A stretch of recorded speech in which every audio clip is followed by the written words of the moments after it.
Have you ever attended a clinical meeting or a scientific convention where speaker displays images which looks like this? The pre-treatment, mid-treatment and post-treatment images all have different colors. Would you not wish that instead the images must appear this way? Is it possible to correct images with PowerPoint? Of course it is. In this video you will learn how to enhance images and correct them using PowerPoint.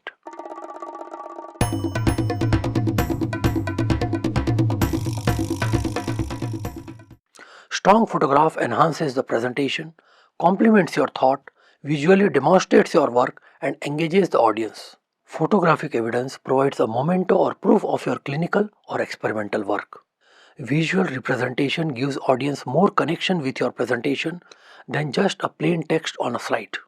Impactful images not only plays a vital role in creating the first impression, but also speaks for themselves and displays the essence of a presentation. But the images projected or displayed on the slide must be of a good quality. At least it must have the same appearance and uniformity whether it is pre-treatment, mid-treatment or post-treatment. Different appearance of these images makes it hard to believe that they are of the same patient. Best way to avoid this is to shoot it the right way. But now you already have shot images and you cannot revert patient's condition. For demonstration, I am using 3 images which I shot in 1997 through 1999 during my initial years of practice, both in the field of orthodontics and clinical photography. Crowding was treated with preservation of leeway space using a lingual arch. Only lingual arch, no orthodontic mechanics involved. You can observe that these images basically requires color correction. Before I start correction, let me duplicate all these images and place them on the right side for direct preview of what corrections are being done. Select one image. Hold down the shift key on keyboard and select other 2 images by left click of mouse. Once all images are selected, press Ctrl+D simultaneously on your keyboard to duplicate them. Place duplicate images on the right side. Let me work on this pre-treatment image. Select it by clicking left and then click right to display various options. Go to the option called Format Picture.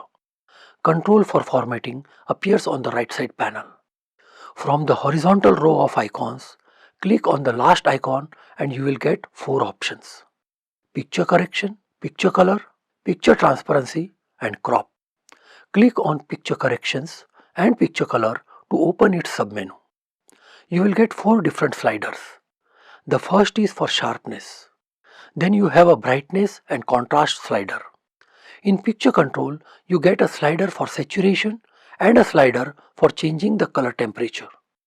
You can notice that pre-treatment image has a blue tone whereas post-treatment image has a yellowish red tone. In order to match the color of a pre-treatment photograph with that of a post-treatment photograph, you need to increase the temperature of a color. Just remember that every color has got a temperature and is measured in Kelvin. If you increase the temperature, image becomes yellowish red, and if you decrease the temperature, it becomes bluish. In this case, I want more reddish tone. So let me move the temperature slider to the right and see how it affects the image. Notice the change in tone as I increase the temperature. I think a temperature of around 6200 is okay.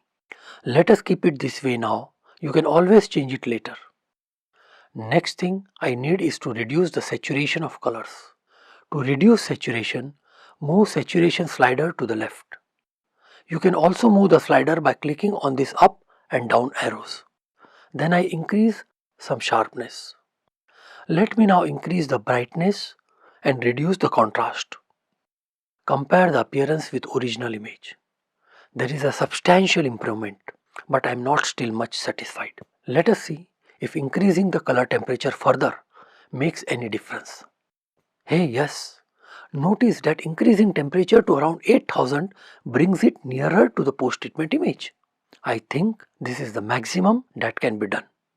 Now let me choose the mid-treatment image. This image is slightly brighter, so I reduce the brightness a bit. Temperature needs to be increased. I think around 7700 looks fair enough. Let me reduce some amount of sharpness.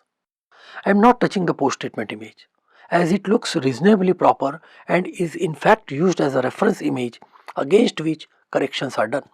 Compare with original images on the right side. Although exact color match is not achieved, but the images have been brought to an acceptable level so as not to offend the audience. So that was about color corrections using a PowerPoint. If you are keen to learn clinical photography and post-processing with the help of a specialized software, then subscribe to this channel. I will be soon announcing the launch of an online course on learning clinical photography in dentistry. Till then, keep exploring.